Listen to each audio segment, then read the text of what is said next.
Hello, you're very welcome to this episode of My Generation Gap podcast, where you have me, Stuart Vincent Moore, a 50-year-old member of Generation X. I forgot which generation I was in then. Generation X. You're X. Talking stuff and nonsense for about 10 minutes with my niece, Harriet Pilkington, before we then get down to talking art, media and culture from our respective generations, because she is an 18-year-old member of Generation Z. Gen Z. Gen Z, yeah. How you doing, H? Yeah, I'm good. I'm super busy at the minute. I'm opening a home studio salon, so I can do more days hairdressing, basically, because I've not got loads of availability at the minute, and I'm fully booked, so I need more time, basically. It's because you're taking people on from 9:30 in the morning till midnight and driving them to the offices. Yeah, trying to get pink out of their hair. Yeah, exactly. Exactly. So, yeah, it's kind of really busy at the minute. It was really bizarre at first because my dad owns a business, so it was hard finding a balance between taking some of his advice when I didn't want to, and also him dealing with the fact that I actually know more than him about something, which is hairdressing. So it's been, but we're getting there. Basins fit in this week, and then we'll be up and running. Yes, knowing your dad, I can imagine that's quite hard for him. Yeah, it's been a difficult few weeks. So, dear listener, just so that you're aware, Harriet is my niece. Harriet's mum is my sister. We grew up together. And Harriet's dad is my brother-in-law. Yep. Okay. And we all got on really well, don't we? Largely. Yeah. I would say so. Yeah, so I've had a good week. Yeah. Had a really good gig Yeah. last night as telepathic. Did you drink your beans? I did drink my beans. Good. Not as much as I meant to, actually. I got a little bit lost. I was trying some new stuff out, some new tricks and some Right. new jokes. Yeah. And I forgot to do half of them. But I still went. It was just a bit chaotic, chaotic, and really entertaining. I think. Yeah. I hope it seemed to be anyway. And I think people are really enjoying it. Who was Billy in the audience? Oh, now so Billy. Well, he was just somebody in the audience, but he was really game for a laugh, and I got him up stage and got him to read out a few letters and do a few things, and he was heavily involved. Yeah, so we posted some stuff on Insta and Facebook with Billy. Yeah. He was just a really, really great member of the audience and really, really good sport, really game for a laugh. It was really great. Good. I did try my Norfolk B Roads joke. We tried the Norfolk B Roads joke again, did we? Yeah. How did it go down? Not well. It got like one chuckle. One chuckle. And then I went, You need to let it go. No, because I'll tell you what I did. After I did that joke, I went, right, we're stopping this. And I stopped the whole thing. And I went, Stop the right, whole thing. you laughed at that persona joke. and everything. Yeah, I did. I came out of my character. I went, right, we're stopping this. And then I said to the guy that, well, I thought I was pointing to the guy that chuckled. I went, right, you laughed at that joke. Why did you laugh at that joke? And he went, I don't know. I don't know. And then I said, right, does anybody know? Yeah, I said, does anybody in this room, has everybody heard of the Norfolk Broads? And a couple of people went, yeah. And I went, raise your hand if you understand. Yeah. Put your hand up if you understand. And then I didn't go that far, but I just left it there after that. And I carried on. Yeah. Yeah. Yeah, I think you need to let that one go. No, I'm doing it again. You're doing it again. Oh, yeah. Oh, yeah. Yeah. But apart from that, it's been Pride in Nottingham. Pride was great. Yes, you went with Caroline and Ivan, didn't you? That's right, yeah. And we had a great day. What did you do? We just joined in on the Pride March. We were just in the march and just enjoying the whole atmosphere and the it's just a bit of a joyous occasion, isn't it? Just, seeing all the positivity and celebration. It's great. Yeah. It's great to see the city just come for a standstill and be proud. Yeah. It was really great. So that was good. And that's about it, H. That's all my... That's my all your week. weekly chat. Yeah. Yeah. Well, I'll tell you what we have done. Sorry, go on. We've had a couple of messages. Yeah. So let's do this.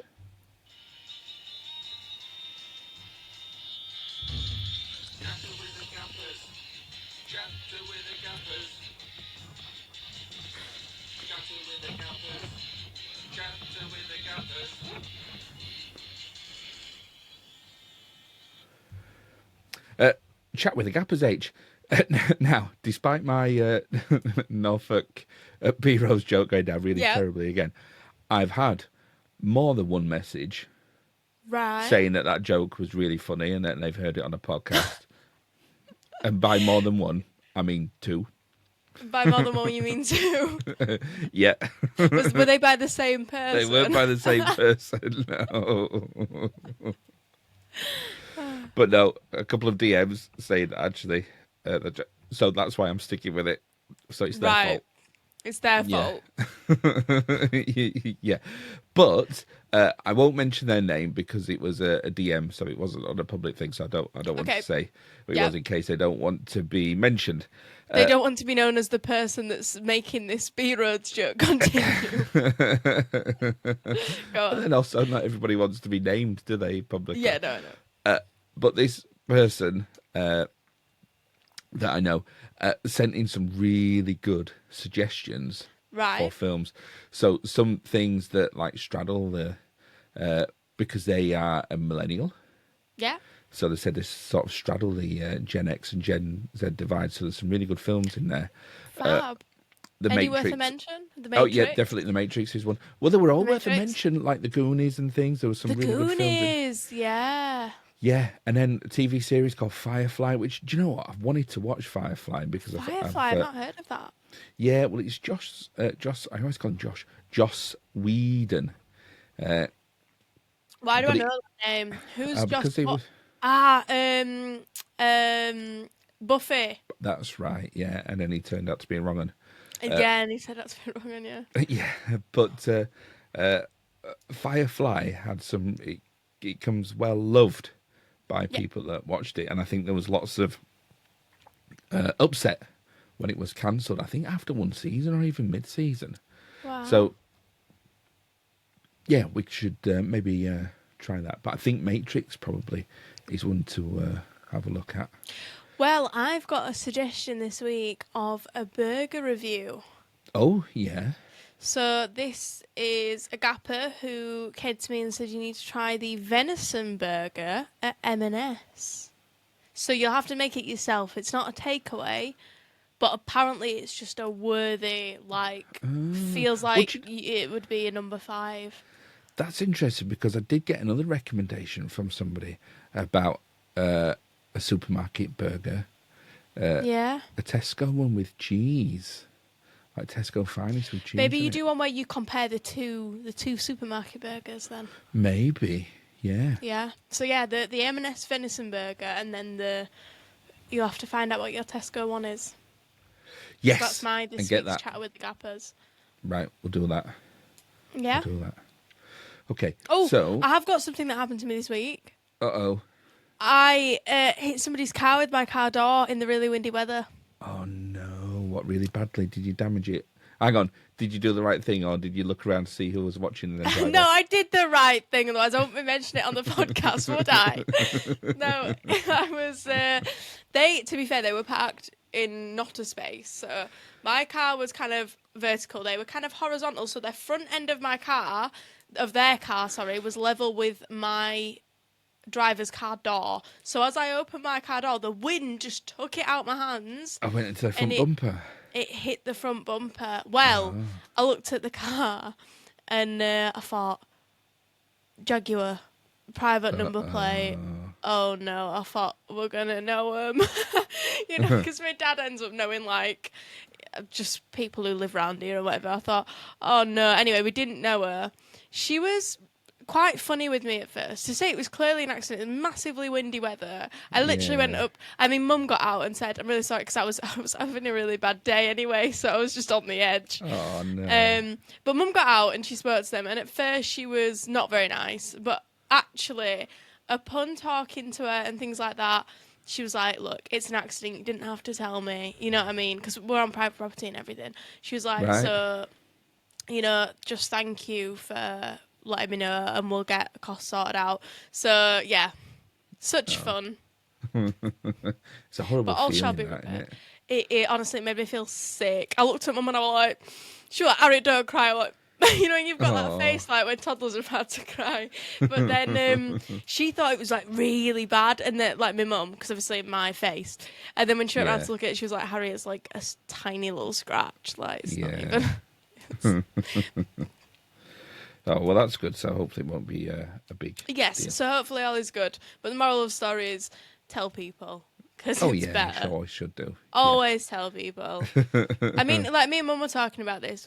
We've got like built-in systems. We assume everybody else has, but I don't think they do.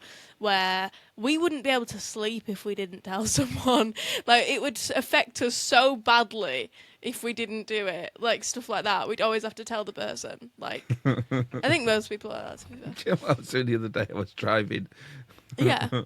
through Derby, and I was at some traffic lights, and a motorbike, came and pulled in front of me, filtered through the traffic and pulled in front of me, and stopped at the lights in front of me. And the motorcyclist had a backpack on. Right. Yeah. And then in their backpack, there was a dog, a little dog's head sticking out. Yeah. And it had like a little helmet on. He had a little helmet and little goggles. That's adorable. I know. And annoyingly, for some reason, my dash cam had stopped working. That is really nice. That's something you want to capture. I took the card out of the dash cam. I was looking for it, and for some reason, I've got like footage from the night before, coming home from. I think I was coming home from a gig or something, and then like a whole morning missing, and then I've just got coming home later that day. I was like, oh, like the one bit that I really wanted to see. The what bit you wanted to see, yeah. It's pretty much the only time I've taken out the dash cam thing to look at the footage was just see a dog with goggles on, and it wasn't even there. Wow. Okay, let's talk about what we're here to talk about, because we're talking about the film Labyrinth. We are. Yeah. Now, I remember Labyrinth from... Well, I think we might have gone to the pictures to see it. Wow. It's 80s, isn't it? Yeah, like 1986. I think, yeah. And it was... there was lots of like fantasy films coming out around that time. I think a few years earlier, Jim Henson had made The Dark Crystal, which was all like Muppets, but a bit more serious. There was Conan the Barbarian. Is that where that Willow. picture comes from of Sad Kermit, or like Kermit with the hood up? No, that I meme don't think picture. I don't know what that is. It's like Kermit the Frog and he's like in a hood. It's like a meme picture. I don't know. No, okay, never mind. Sorry, carry on. No, it's not a Muppets film. It's just that Jim Henson made it. It's not Muppets. Oh, I thought you said it was like a No, it's not like film, but more Muppets. serious Muppets. No, it's not like Muppets Take Manhattan. I thought it was like a serious Muppet film. No. It's just like the Muppet Workshop. Okay. With Kermit and Fozzie Bear. Okay. No, it's not that at all. But yeah, lots of fancy films came out at that time, and Labyrinth was a fancy film made with real life actors and lots of Jim Henson Muppets from the Muppet Workshop. Yeah. And it's a story about Sarah, a teenage girl who is fed up with her life and really cross with her dad and stepmom, and she wishes that her baby brother was taken away by the Goblin King, and lo and behold, he's taken away by the Goblin King. Yeah. And she has to go into his realm, into a labyrinth, and rescue her baby brother from the Goblin King. So just like a normal Friday night, really. Just like a normal Friday night, really, yeah. What did you think of Labyrinth, H? So Labyrinth Well, Labyrinth was actually my suggestion, wasn't it? Because Yeah. it was a film I grew up with, in the fact that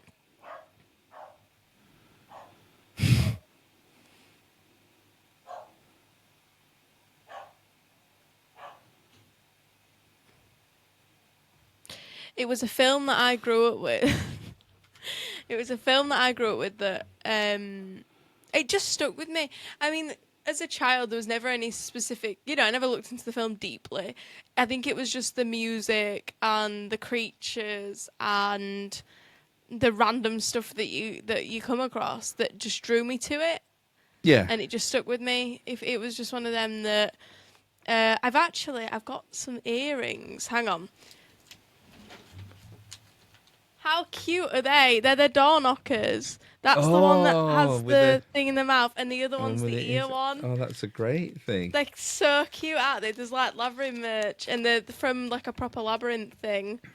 So like I love little things like that from the film, and I think that the music just stayed with me, and the things like that. And then you rewatch it kind of years later, and you think, what the hell? Yeah, it's a very different film to the film you first see. Yeah, I think watching as a that's child. exactly what I felt as well. Yeah, because I remember because the Goblin King is played by David Bowie.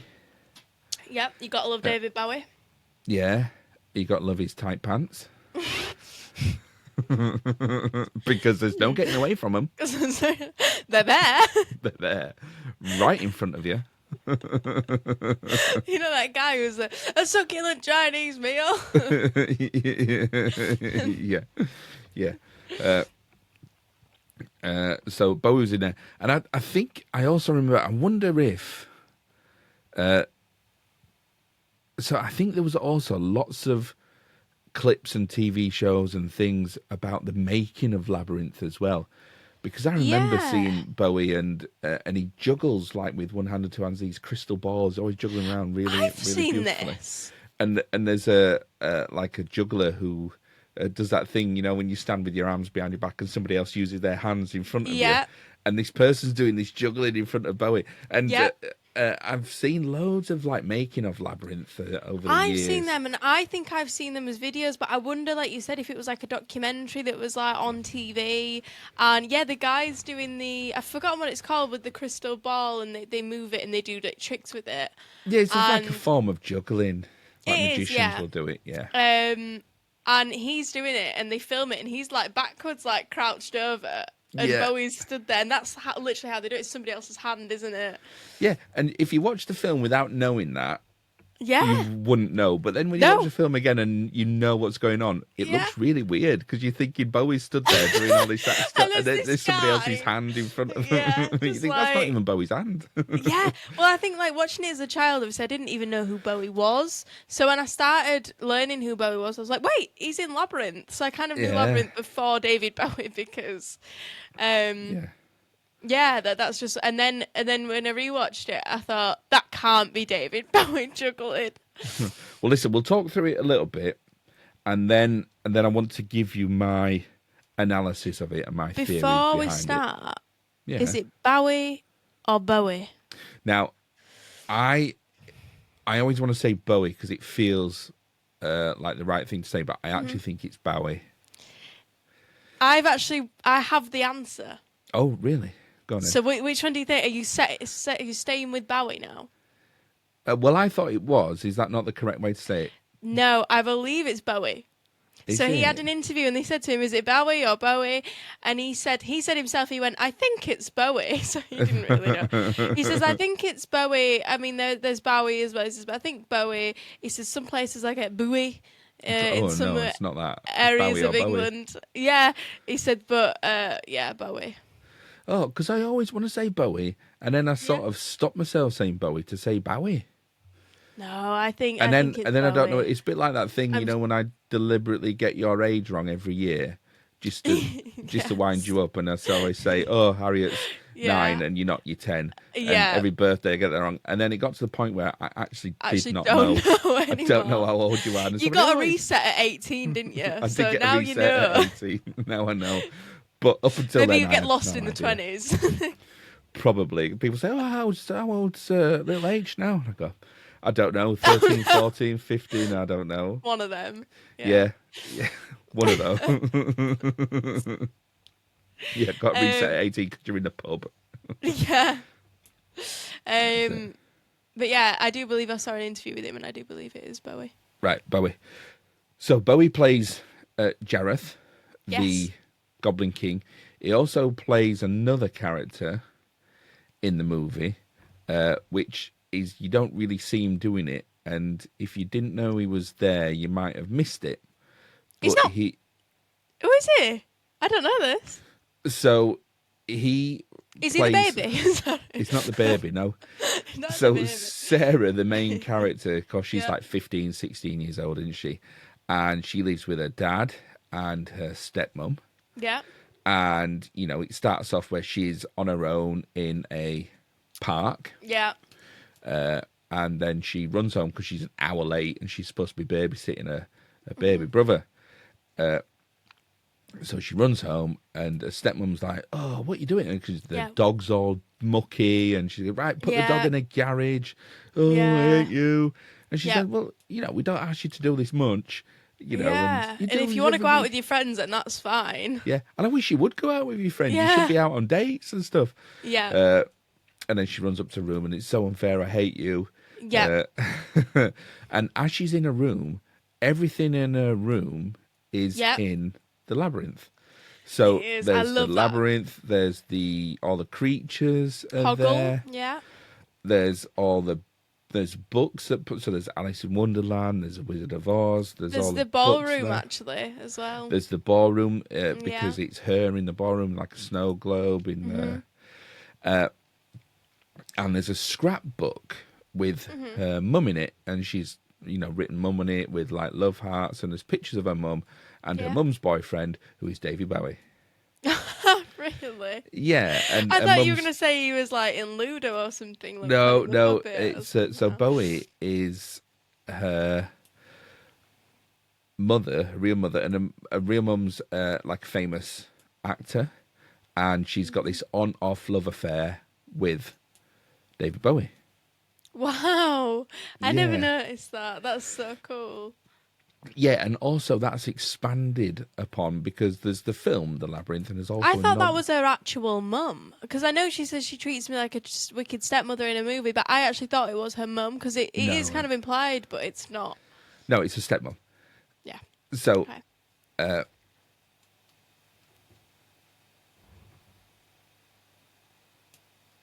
Doo-doo. Stuart has powered off. No, I forgot what I was going to say.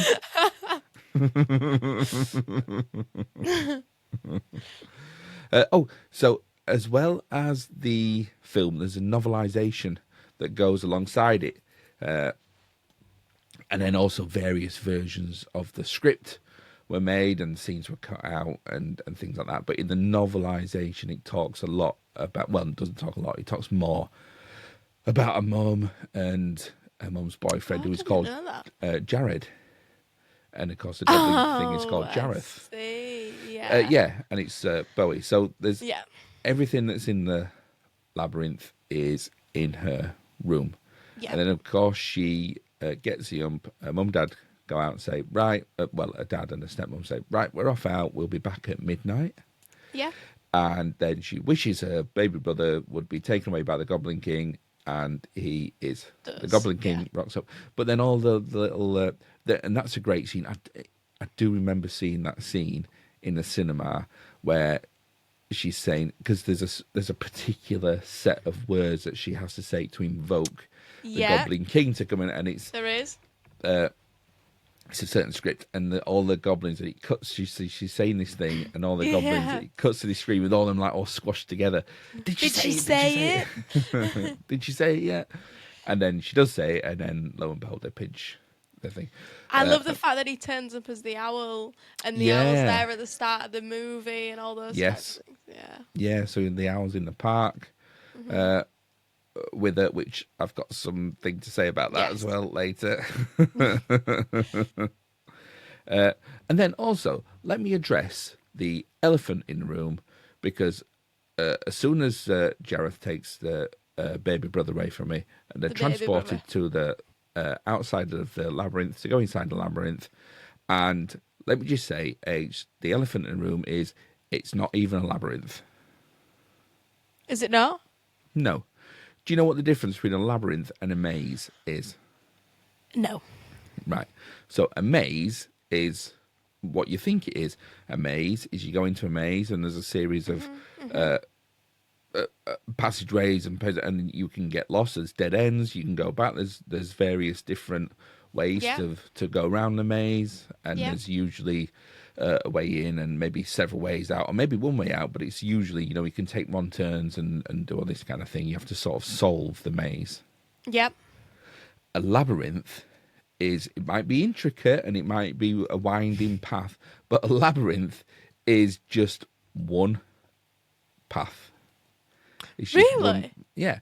So if you look at like the old, you can get like on the old Celtic crosses, where you get like you might get a circle and the entrance in, and it's like a concentric circles and it's one path and it's like doubled or over and it's all, but there's one path in and one path out.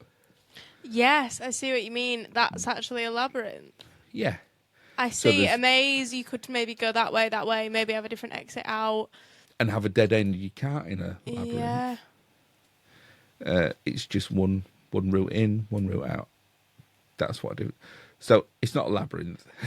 So actually, the movie should be called what? Maze? Yeah. Well, actually, I think it's called Labyrinth for a different reason, Yeah. and we'll come to that when I spout off You've my really analysis. analysed this. Have you been analysing this since the 1980s? Well, it's something I watched, and when I watched it, and I thought, You rewatched crikey, it. this is not the film. Not I what you thought. remember it as. Not Were what you I then? remember it at Were you all. then intrigued to know more? Is that why you? Well, I watched it once, and I just took notes, and I thought, yeah. I just thought, oh my God, what's it trying to say? Yeah. Because it obviously didn't speak to me. It spoke to me as a 10-year-old as a funny film with Muppets and David Bowie in it. Yeah, I think it does. Yeah. And it spoke to me as a 50-year-old. as oh my with God, a very what- different language. Yeah. Yeah. So then she meets Hoggle, who's a little elf. Yeah. And another thing as well, like, Yeah. of course, the main character's like a teenage girl, and she Yeah. comes through, and she's got a step mum, Mm-hmm. and then after that, there are no other female Women. characters in this film apart from when she gets to the maze, first meets Hoggle, and what's Hoggle doing? There Killing is another fairies. female. It's just like killing fairies. There They're is all another female. female though. Is there? Well, there's some female people in the ballroom scene. No, there's a female goblin, but there's only one. Oh, really? And that's when she's in the junkyard and she's going. Oh, yeah, sorry. This is there's your a junk- bedroom. Here's your teddy bear. Everything's fine. Oh, yeah, and she's That is scared. the only scene. Oh, wait till you hear who I think she represents. Oh my God. Yeah, and he's just like squishing fairies. Like, Yeah, it's like squirting at them the with start, like... Hogwarts. Isn't it? Yeah. 36, douche. 37, douche. squirting them. So then she goes into the labyrinth, and then it's a bit like the Wizard of Oz, and she collects friends along the way, and they all learn lessons. Yeah, it's a bit like an Alice in Wonderlandy type thing, isn't it, Yeah, really? You go through different things. I mean, the first creature she encounters after Hoggle is a little, like a worm. The worm is the best. I love The that little worm worm. is the best. Somebody What? dressed up as the worm for Halloween. Oh, really? I love it. Yeah. Yeah. And then Yeah. you go in and meet the missus. Have a cup Yeah, of tea. go inside and meet the missus. Have a No, cup of I'm just tea. a worm. Yeah. And he shows her the passageways and she to get into the maze Yeah. proper. And then, of course, calls her back. Oh, no, don't go that way. Don't go that way. Oh, really? Yeah. And then she goes the Yeah. other way. And he said, oh, if you'd have gone that way, you'd have gone straight to the Goblin King's castle, Yeah. which is where she's supposed to be going. She's meant to be going. Yeah. Yeah. But actually, I think he was doing a favour because I don't think she was ready to face the Goblin King at that time. I would agree. I think she had to go through. She had Yeah, to all the learn and challenges. grow and do all these things. Yeah. I would agree. I I'm trying to think of. I think the next bit is the oubliette. No. She falls into the oubliette after going through the door. Yes, so the next bit, she comes across, she's writing tiles on the floor, which they're changing around. She's like, oh, this is so unfair. Again, just like she was saying at home. Everything's unfair. Oh, it's unfair. She's taking everything for granted. Because even the worm says that she's taking things for granted. And then, of course, she realises that nothing is as it seems. Yeah. Hoggle tells her that she must ask the right questions and not So what do you think to the door? So the next thing she comes to is a door. And one of the doors, there's two little people. Well, no. There's two people on the bottom that don't know anything. And then the two people on the top do know which door leads to which. But one of them always tells the truth and one of them always lies. So she has to ask one of those two people a question to figure out which door it is. Well, she solves it, doesn't she? She gets it right. She solves it because one door leads to certain death and the other one doesn't. She goes into the oubliette. Well, I suppose she did live, actually. Yeah, but she didn't face certain death. Yeah, no, she didn't. I suppose you're right, actually, because I always assumed she got it wrong in a way. But that next scene where she falls into the tunnel with the helping hands. I want to talk about this. Yeah. The helping hands. I think that's a metaphor for feeling kind of all eyes on you, all hands on you. In that situation, you've got a vulnerable young woman, and they were all men's hands. And I thought that was really interesting and purposeful. I agree with you. It's a bit like probably what happens to like Katy Perry when she crowd surfs with all the men grabbing at her. that type of thing. Yeah. Oh, I'll grab a little bit of that as she's passing. I'll grab a bit of that. I'll grab a bit of that. Yeah, it is exactly that. Yeah, quite horrible. And but I do think it was done on purpose. I agree. To show that. So anyway, then she's dropped into the oubliette. Then, which an oubliette is a place where people are put to be forgotten about. Yeah. So it's basically like an underground little cave. There's no way out. Yeah. And then she meets Hoggle again. Yes. And Hoggle's a bit of a traitor and he's a bit treacherous. He is. Yeah. He leads her the wrong way. Or he goes to lead her the wrong way. Then she bargains with him by giving him a bracelet. Yes. Yeah, that's right. So he agrees to take her out of the oubliette. And then Jareth catches him out. Yeah. What are you doing helping her? Yeah. And then he says, I'll make you a prince. If she kisses you, I'll make you a prince. A prince of stench. Yeah. I'll put you head first in the bog of eternal stench. The thing is with Jareth in that scene, how the hell did they do that? Because he transforms from like this little thing that's got like a little... And then he just like takes it off and he's just Jareth. And it's like... Is that special effects? Surely they can't have done that without SFX. Well, no, there's very little like CGI and. That's what I mean, because it wasn't really a thing. This film was the first time that computer-generated effects were used to create an entire animal, and that was the owl at the beginning. Really? Yeah. Other than that, everything is real. It's all filmed real. Well, yes, all large puppets and things. Have you seen what Hoggle looks like now? Yeah, because he got lost in an airport. He did get lost in an airport, and he looks horrific. Yeah, with his little eyes. Sorry, carry on. You explain it better than me. So basically, then they face a number of challenges, meet different characters along the way. They learn all sorts of things about each other. They get close friendships. They face trials, and they're making decisions about which way to go, and they're kind of falling out, and then getting together and showing friendship. And then Hoggle is given a peach by Jareth, and he's asked to hand it to Sarah to eat. And she does. Well, actually, before they do that, they meet a couple of characters, and they meet Ludo, who's a big giant. But Ludo looks thing. terrifying, really, and but he's just a really kind creature. Really lovely, but he can talk to rocks and summon rocks. And then Sedidimus, who is Yes. a little dog who rides a dog. I don't think they've met him at that point, but they do meet him. Oh, have they not? Yeah. No, Oh no, I think you're right. I think that's when they're trying to cross the bridge the over the bog of eternal stench. Yeah. Yeah, because he can't smell it, can he? No.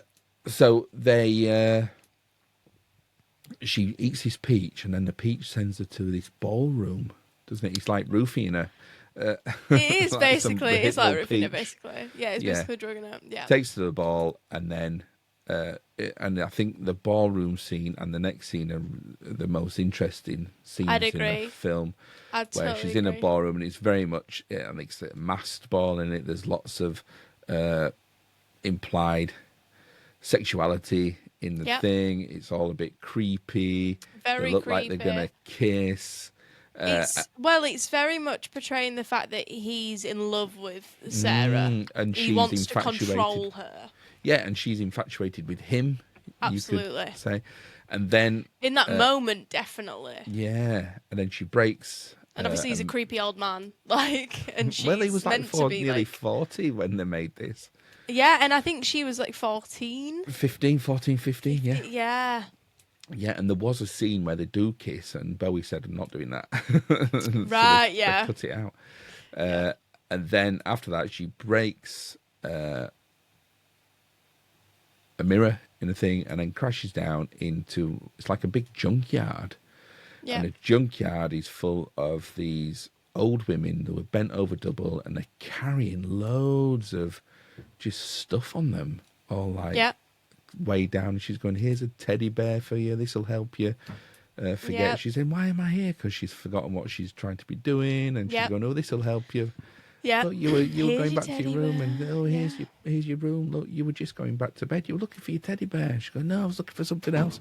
No, you were looking for this teddy bear. So they do that. She I ends up hated in a that room. scene when I was younger. It used to scare me so much. Yeah, well, she's a bit of a scary. I think she's supposed to be a scary old lady. And then, of course, Sarah... Well, because we know what Sarah's goal is, and we know why that woman's putting her off. And she almost forgets that she's looking for a baby brother. Yeah. So she smashes the mirror, ends up going back into the labyrinth, nearly falls into the bog of eternal stench with Hoggle. Yep. They cross over the bog of eternal stench, meet Sir Didymus, Yeah. who initially... And this is where they're learning to ask the right questions and think about things logically and question things and move forward rather than just say, no, it's so unfair. Because, of course, Didymus says, nobody can cross this bridge without permission. And she goes, oh, right, permission from who? And he goes, oh, me, I guess. Yeah. So she says, oh, right, well, can I have permission? And he goes, yeah, right then. Yeah, all right. I love that. He's like, you will not come past without permission. He's like, all like... Yeah, he's ready to fight them. Yeah. Yeah. Yeah, like the Black Knight. You can tell that Monty Python were involved in this, can't you? Yeah. Yeah. Anyway, they have a couple more trials, and then they end up in the Goblin Castle after a big old fight scene where Ludo's getting rocks and beating goblins and all sorts of things. She faces the Goblin King alone in a really weird room. It's like an Escher painting, is it, with stairways, staircases, yeah, there's upside like down staircases, some upside down on the sides, alcoves and and then at the end she recites the speech from the beginning and says that you have no power over me, shatters it all, and she ends up back at home with a baby brother. Yeah. So that's Labyrinth Age. So what did you think of it? I mean, you said that you did you pull anything interesting from it? I have a feeling that because she's practicing for theatre, the whole thing about you have no power over me, this kingdom you've created. And I think if you actually look into it, this man is promising her the world. He's like, I will give you the world. I mean, this is even what Jareth says at the end. He's like, I will give you the universe. I'll literally do anything for you. Just let me be with you. Let me control you. Let me... Do you know what I mean? And I feel like sometimes there are people out there who are a bit like that. And I feel like that speech that she has to reenact saying, you have no power over me, and his world crumbles, and then he has no power because she said that. She feels that he has no power over her, so he doesn't. And I think that could transpire into a lot of relationships in real life, whether it's relationships with a friendship or a family or a relationship.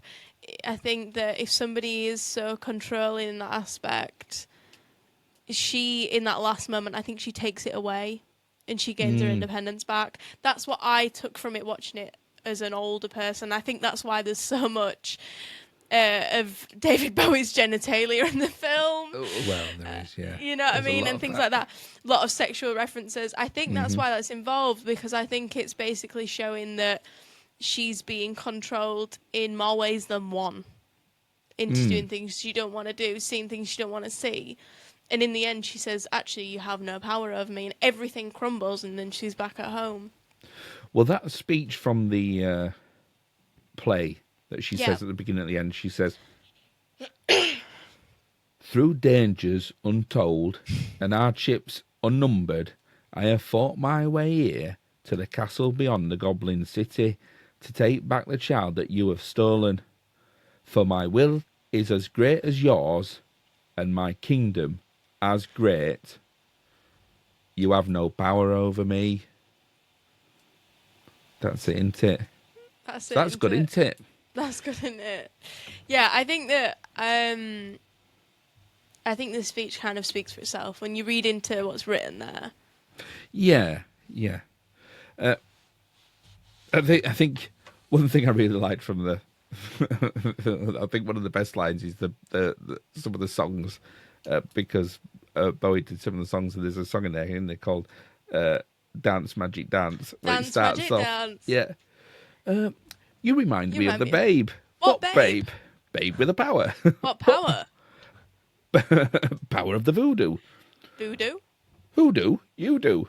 Do what? Remind me of the babe.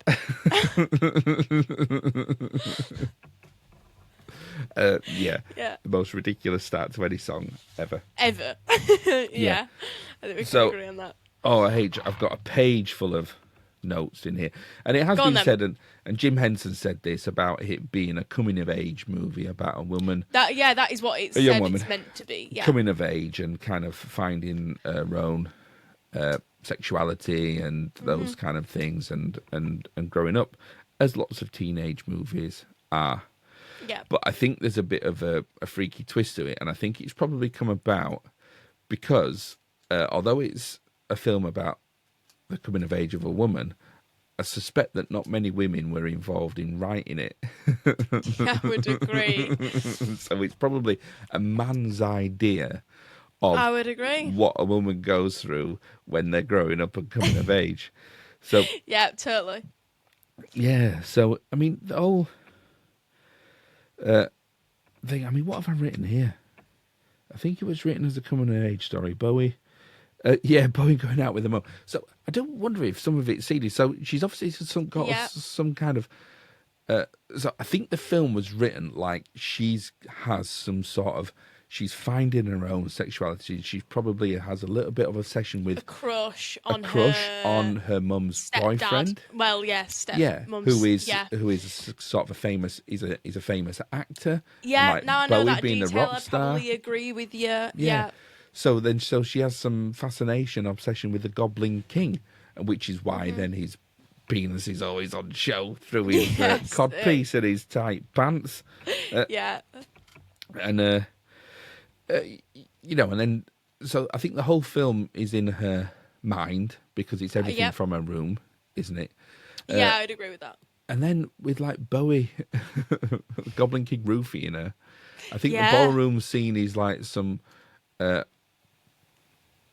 I do wonder if it's a scene of her thinking about having her virginity taken away from her. Yeah, possibly. And then the junkyard lady. The scene that follows, I'd agree. agree. Kind of comforting her by trying to make her a child again, almost like saying, "Oh, forget about all those things. Forget about being an adult." And or forget, maybe not about being an adult, but forget about what just happened to you. Yeah. and here's your little teddy Yeah. bear, and go back to And being a here's your little teddy bear. girl again. Go Yeah. back to being a little girl again. Get in your bed. Play with your toys. Yeah, yeah. She's like, Yeah. actually, no, and that's Actually, the no, I whole. don't want to forget about it. Yeah. No, And then she this breaks just free. happened Yeah. to me. Yeah, Yeah. and then I do think then the bog of eternal stench is almost like it's because you do think that, don't you? When you become a young woman and you have a sexual relationship for the first time, Yeah. and then you never become a virgin again, do you? That's it. And it's Yeah, almost I like suppose it's the almost bog like of eternal stench and it never goes away. It's like It's they're kind of how it's tainted. portrayed in real life. Yeah, I'd agree Yeah. with you. Yeah, like, totally.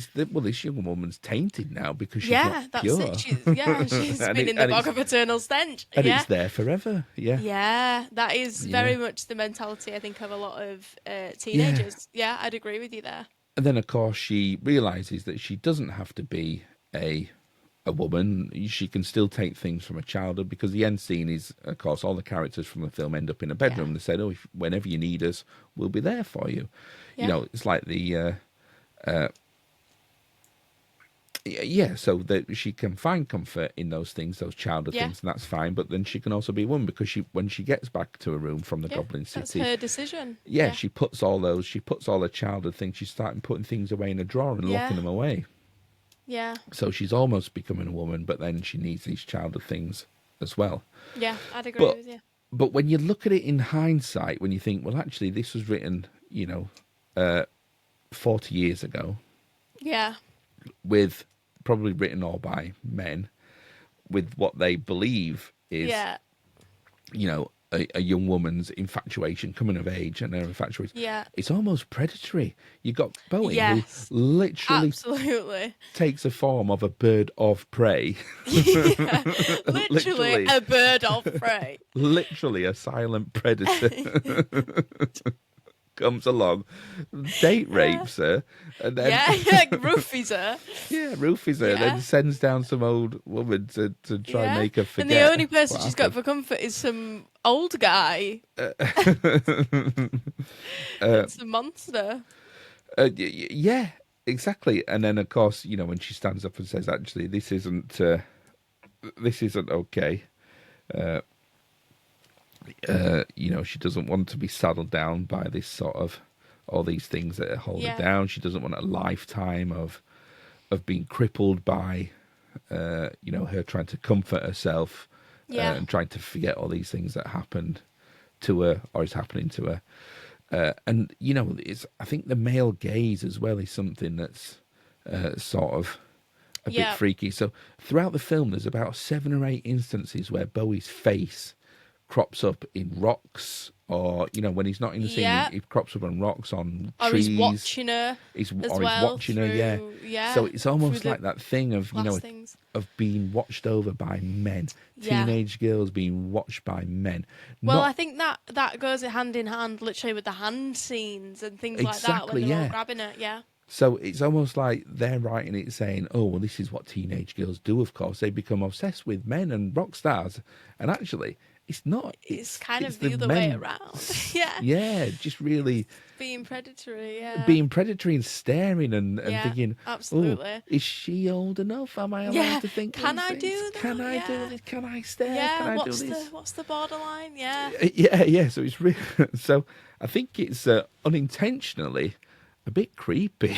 I'll tell you what's really bizarre is that I think I looked quite adult from being about 15, 16 upwards. So Yeah. in very places like the bus or passports, IDs, anything like that, they always thought I was older than I was, which is fair enough. Mm-hmm. Now, I don't so much get that, but I get people telling me in day-to-day life, haven't you grown up in the last few months? No, I've lost weight, dyed my hair and got contact lenses. Do you know what I mean? Like, that's not what growing up is. Growing up isn't like being ill with gallstones, No. getting contact lenses and dyeing your hair slightly blonde. Like, I've just changed my appearance slightly, but everybody goes, God, haven't you grown up this past couple of months? And I think, I just changed my appearance. I'll change it back if I want to. Do you know what I mean? Like, it doesn't make me Yeah. look any younger. But that is one thing I've definitely noticed, that people look at me and treat me a lot differently now. Yeah. Yeah.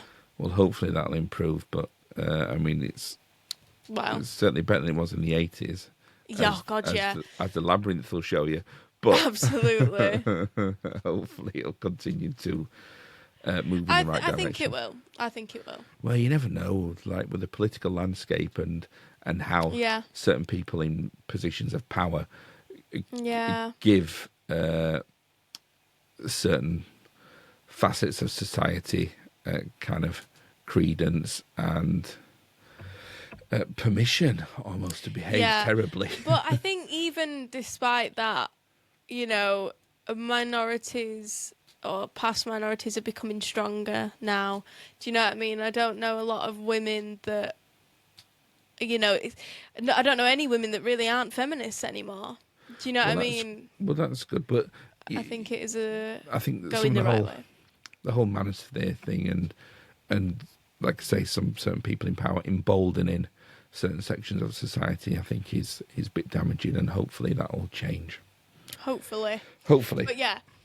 So I think it's, what I'm trying to say is I think it doesn't matter what age you are. I think it all depends on how you look and how you present yourself. Because if you're, like you said, if you're 19, you might look really young. You might look about 15. You might look 18 at 15. And I think that is like that. I think some males have that, like you said, is she old enough? And you know what I mean? And it's like, you shouldn't be thinking that anyway. No, do you know what I mean? You should not be thinking that anyway. Just be with women your own age. Yeah. So yeah, I would agree that it's definitely part of the film. 100%. So that's interesting, isn't it? Because I think Gen Z, like you saw all those things in that film. Yeah. As you know, somebody that grew up in your generation, in my generation watching that film, I know I was young, but even then, adults wrote that film, and you know, and it was a very different time. So I think we can probably call that a Gen X win in terms of the actual film. It's the way it looks, the way it is. I think it's a really great film. It's a good show. I think it's beautiful. I mean, the puppets are absolutely amazing. How they've done all of them, the masterpieces. So yeah, I'd give it a Gen X win. But I reckon the film wasn't written for as we've interpreted it. No, I think you're right. But I think time has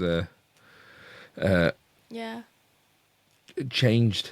Which I suppose gives it a Gen Z win as well, even though it's not a Gen Z movie. You're right. Yeah. So, yeah. Yeah. Okay.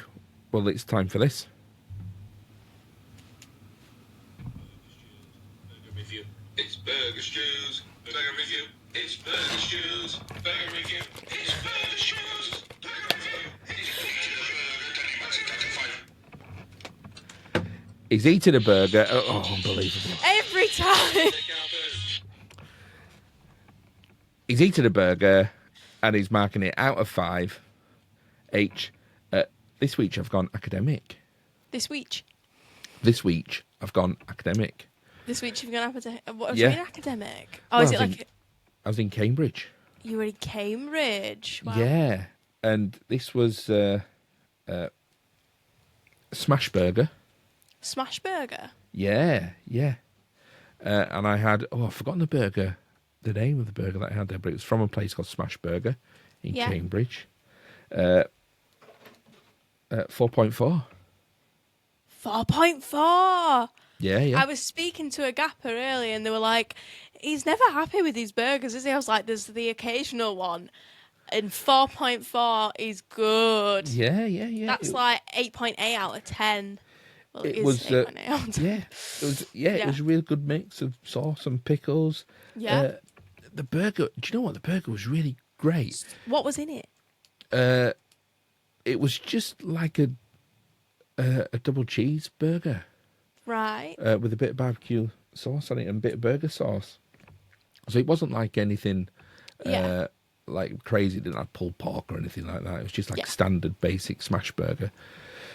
And with pickles and burger sauce. But the meat itself, it was like around the edges, it was like just not crispy, but just really well done. And the texture was really great.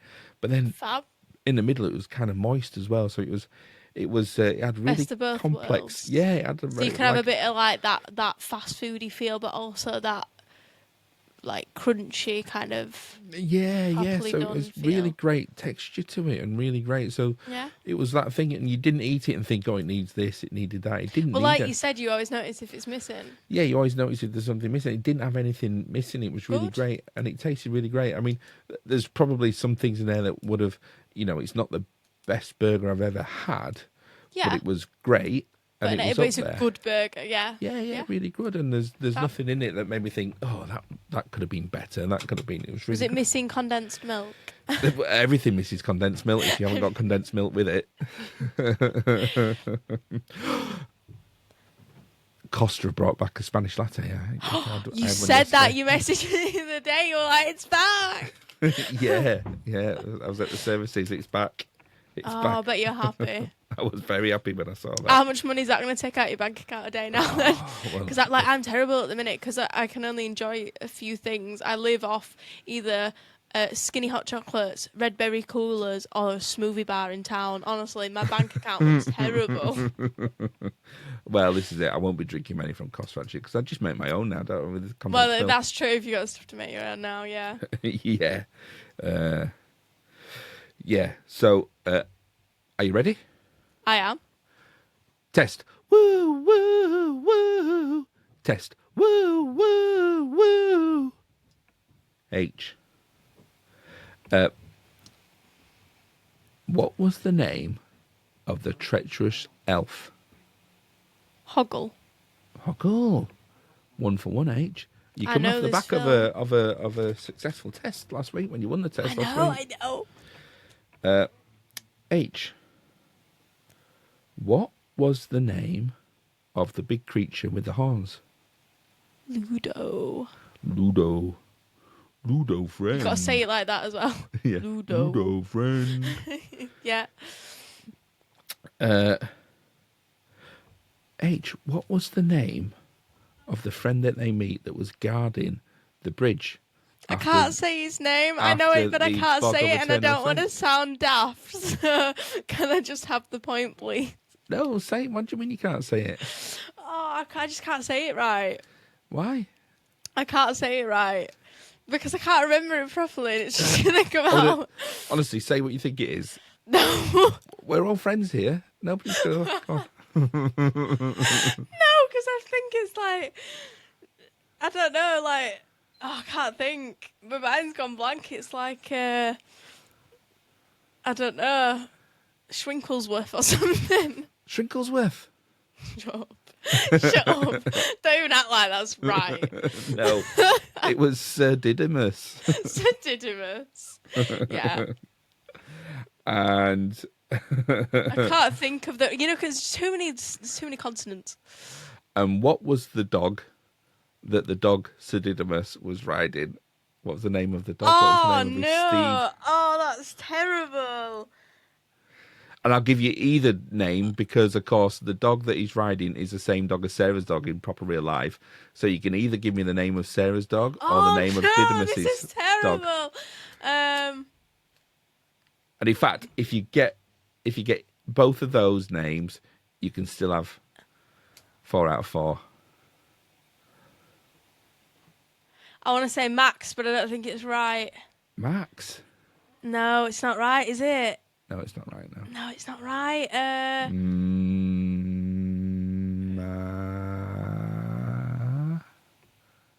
That is the only thing I think of is Max.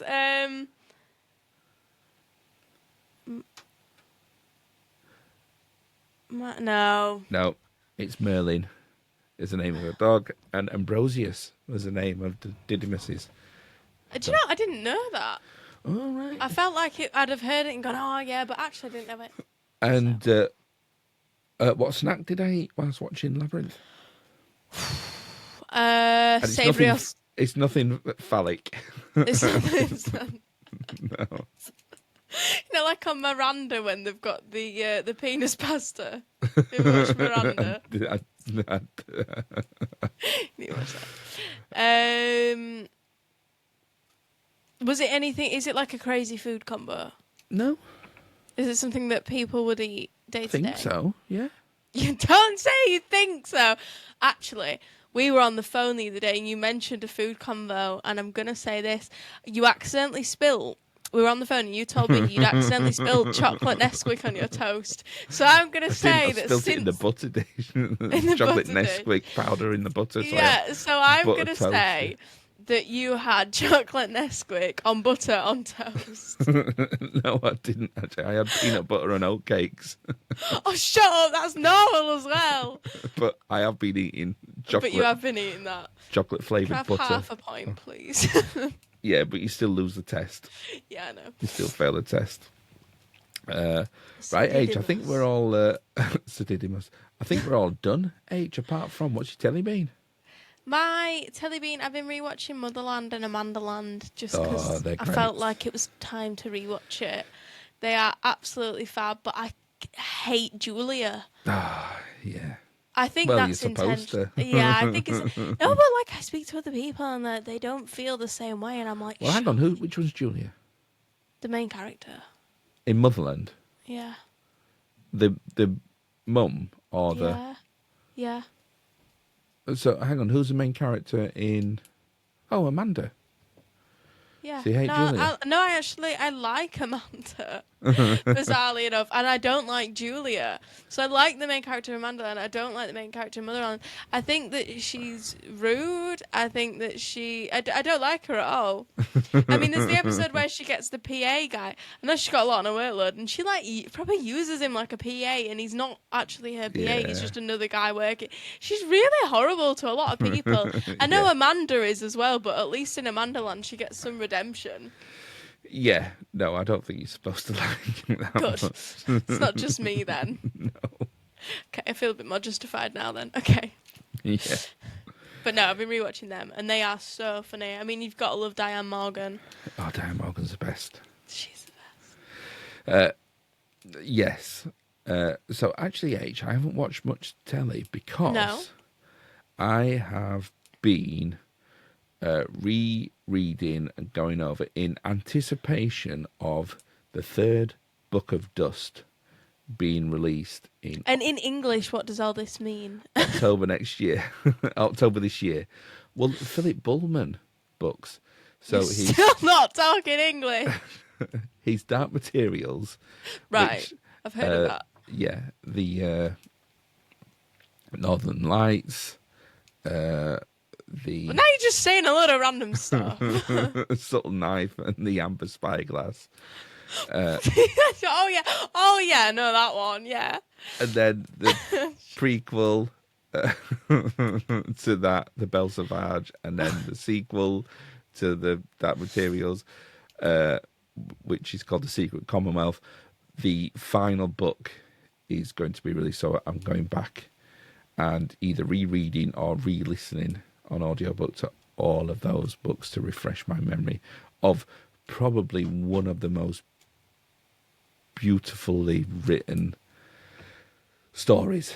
It's so great the way that Philip Pullman writes these characters and the stories, the way that they're presented. It's just, and then the whole themes that, you know, they're supposedly children's books, but the topics that he tackles and the way that it's like presented. like I know Dickens is a bit GCSE, but do you know, I love like the Christmas Carol and everything in that. I think there's so much there. Oh, but yeah. Do you know what? As a starting point, H, you should As a starting point, yeah. you should go to iPlayer and watch his Dark Materials because Yeah. that was beautifully done as well. I don't know if you watched that when that was on No. telly. Well, go back and watch them. I've heard of it though. That's the thing that I knew when you were talking. They're gibberish. absolutely amazing because if you watch them and you're not blown away, then you're dead inside. Then you're not a gapper. Yeah. So I've just been focusing on those, and I probably will be focusing on those a little bit for the next few months. Well, just there is immersing actually myself in that world. just Yeah, go on. immersing yourself. It's good when you can binge read or binge watch things. Yeah. There is something really significant we've forgotten to talk about, and that is the women's football. Oh, yeah. Well, do you know what? I didn't pay that much attention to it Did you not because, watch the final? well, we were with you that day, weren't we, in Earl? Oh, yeah, we'd had a really crazy day, hadn't we? Yeah, and then we'd gone out to see a friend who was singing in a choir, and we'd Yes, gone you to were the going pub, out that night. Yeah. and we just caught the penalties in the pub before they started their sing. So we Well, watched that's the the penalties. best bit anyway. And I must admit, the atmosphere was really brilliant, and Amazing, what an achievement, and what a great thing. My For You page at the minute is purely, I've forgotten her name, Lucy Bronze. Oh, right. It's all Lucy Bronze. Because, Oh, really? like, apparently she's like, well, not apparently, she is. She's like meant to, I don't know how to explain it. She's very much like an LGBTQ icon right now. Okay. Like, a lot of people are saying like how attractive she is and all those kinds of things. But I mean, I'm not. I'm straight. That's my sexuality. But apparently, Lucy Bronze is all over my For You page. But no, I love the women's football. I think it's absolutely fab. Well, yeah. I mean, saying that, Brett Anderson would be all over my feed page, I think, after seeing him at Glastonbury. And he kind of blew my mind a little bit. Yeah. Brett Anderson, oh, yeah. Absolutely. Yeah. Anyway, that man's just pure sexuality. He's like, Honestly, you need to go and look up Lucy Bronze. I'll tell you what, Brett Anderson could be the Goblin King. It could be my Goblin King. It could be your Goblin King. Yeah. That's funny. I like that. No, I think that, Lucy Bronze, I think what's so impressive is just like her whole physique. I mean, she's just so muscly and toned that I think you just look around and think, oh my God, what the hell? Like, that's got to be superhuman. Like, it's Athletes, amazing. yeah. I know, it's so cool. Right, well, dear listener, thank you if you made it this far. I think we're going to say goodnight, but before we do us all a favour, and if you're enjoying listening to the podcast, tell somebody about us. You know, when you're like having small talk, I find this now. What I do is, if you kind of, struggling with small talks, you think, oh, what do I say now? I don't know what to say now. What do you say?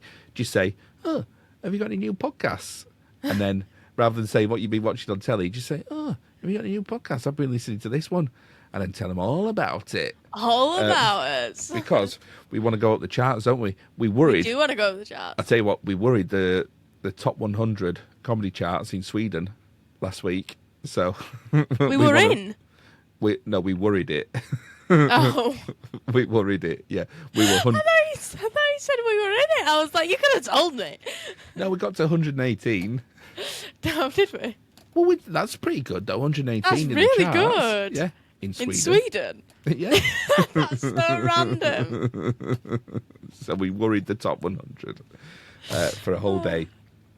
So we want to be worrying more top 100s all over the world. We do. Absolutely, we do. Yeah. Maybe you'll get a live show. I'd love to do a live show, H. I would. It'd be cracking. You'd have to tell me the time was different to what it actually was, so I'd be on time, though. So you'd be on time, yeah. Because I'm always late for recordings. Yeah, like an hour. I would. Yeah. You'd have to tell me like an hour before. Yep. Yeah. Thank you very much for listening to us, and get in touch with us. Look us both up. Telepathic, Shoving Some More. Yeah. Hair by Harriet. Hair by Harriet. Drop us a line. Let us know if you're listening. Ask us any questions. Give us any suggestions. We'll be picking up some of those suggestions that we've had from Gappers, which I'm looking forward to those. Yep. And how do people get in touch with us, H? They can email us on the mygenerationgap@gmail.com email. They can send us a message on our Instagram, mygenerationgap. We have a TikTok page. TikTok. In which you can message us or leave a comment even. Whatever's easiest for you, come see us in real life if you know us. In Earl. Maybe don't rock up if you don't know us, bit weird. And that's fine.